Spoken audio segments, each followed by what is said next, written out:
You know, after recent terror attacks in Paris and California and calls to ban Muslim refugees from entering the U.S. by Donald Trump, one Utah congressman is trying to calm the rising tension. In fact, today, Representative Jason Chaffetz visited the KTVX Islamic Center in West Valley City. Good for Utah's Kimberly Nelson was there and has the story. First prayer,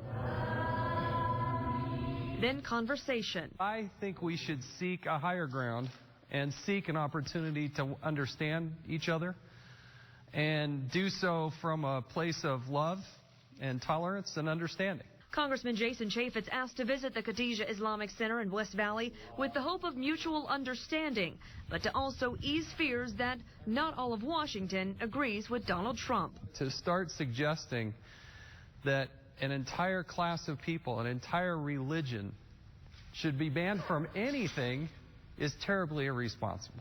While the congressman opened the floor to questions, he had many of his own. But there is, and correct me if I'm wrong, but there is this radical, what I call a radical version of Islam that is taking up arms and slaughtering innocent people. Those in the group tried to explain that for them, explaining why terrorists kill in the name of Islam is as difficult as a Christian trying to explain why someone opened fire in a school, a black church, or a Planned Parenthood. I told him, you don't understand what's happening, neither do we. Because how are we supposed to know the intentions of a killer just because he's a Muslim or claims to be a Muslim? Some in the audience said it has nothing to do with religion at all. Religion is a variable which people who do bad things sometimes use to justify their deeds. And many more feel that the terrorists don't share their same faith. I don't think any Muslim should apologize for these people because we have nothing to do with them. You know, Islam is peace. They're not Muslims.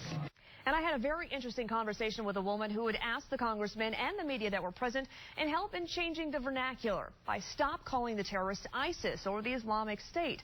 She says they're not the Islamic State and they actually get joy out of that title. She points to other countries like France that have taken up calling ISIS by the Arab name of Daesh, which the terrorist group does not appreciate. Sure was an interesting conversation, and Congressman Chaffetz says it won't be the last. Reporting in the studio, Kimberly